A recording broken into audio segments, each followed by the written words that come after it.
નમસ્કાર, જસુપ્રિયા કુકબુકમાં આપનું સ્વાગત છે। આજે આપણે બનાવી રહ્યા છીએ એક ટેસ્ટી અને સ્વીટ રેસીપી, જે છે કેસર પિસ્તા મલાઈ કુલ્ફી। કેસર પિસ્તા મલાઈ કુલ્ફી બધાની પ્રિય હોય છે અને ખાસ કરીને બાળકોને તો ખૂબ જ પસંદ આવે છે। તો મિત્રો, સૌપ્રથમ આપણે દૂધ લઈ લઈશું। તો મિત્રો 5 મિનિટ થઈ ગઈ છે, આમાં એક ઉભરો આવી ગયો છે દૂધમાં। હવે આપણે એમાં જે કેસર દૂધમાં આપણે થોડું મિક્સ કરીને લઈ લીધું હતું એ એડ કરી દઈશું।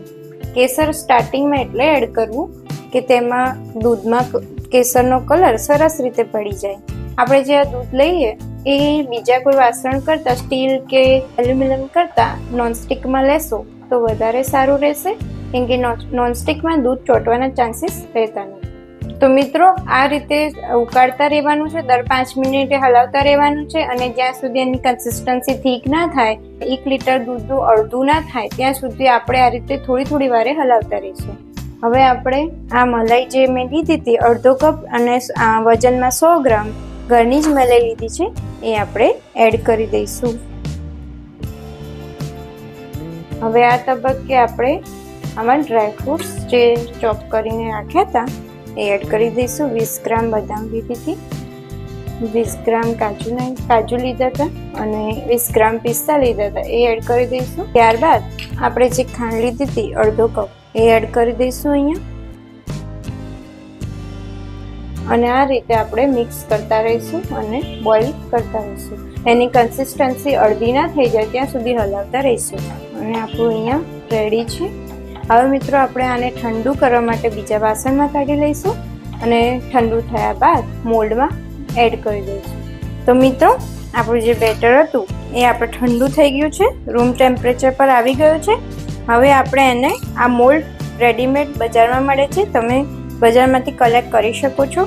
હવે એમાં પોર કરી દઈશું જે બેટર છે આપણું કુલ્ફીનું।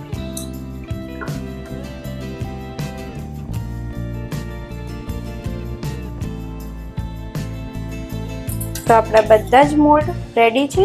હવે આપણે એને ડીપ ફ્રીઝમાં ફ્રીઝ થવા માટે મૂકી દઈશું। સૌપ્રથમ આ મોલ્ડને હું 2 કલાક માટે મૂકી દઈશ, ત્યારબાદ સ્ટીક લગાવીને એને ફરી 4 કલાક માટે મૂકી દઈશ। જુઓ મિત્રો, આપણી કુલ્ફીના 2 કલાક થઈ ગયા છે ફ્રીઝરમાં। હવે એમાં પણ આપણે સ્ટીક લગાવી દઈશું। 2 કલાક પછી સ્ટીક આ રીતે સ્ટેબલ થશે। આ રીતે હું બધામાં જ લગાવી દઈશ સ્ટીક્સ અને ફરી પાછું 4 થી 5 કલાક માટે આપણે ડીપ ફ્રીઝ કરવા મૂકી દઈશું। તો જુઓ મિત્રો, આપણે જે કુલ્ફી ફ્રીજમાં ફ્રીઝ થવા મૂકી હતી ફ્રીઝરમાં એ 8 કલાક મૂકી હતી। તો આ મોલ્ડમાંથી આપણે એને કાઢી દઈશું। સૌપ્રથમ અહીંયા મેં નોર્મલ વોટર લીધું છે, એમાં ડબોળી દઈશું થોડી વાર, જેથી કરીને એ છૂટું પડી જાય મોલ્ડમાંથી કુલ્ફી આપણી। તો જુઓ મિત્રો, આપણે નોર્મલ પાણીમાં રાખી હતી, હવે આપણે મોલ્ડમાંથી એને કાઢી દઈશું। આપણે એને સર્વ કરી દઈશું મોલ્ડમાંથી કાઢીને બધી જ। તો આ રીતે બધી જ કુલ્ફીઓ આપણે સર્વ કરી દઈશું। આ રીતે સરસ આપણે જે ચોપ કરેલા ડ્રાયફ્રૂટ્સ છે એ ગાર્નિશ કરી દઈશું દરેક કુલ્ફી ઉપર। તો તમે પણ મિત્રો જરૂરથી ઘરે ટ્રાય કરજો અને લુકમાં પણ દેખો કેટલું સરસ છે, હાલ જ ખાવાની ઈચ્છા થઈ જાય તેવો એનો શેપ છે અને ટેસ્ટમાં પણ સરસ લાગશે।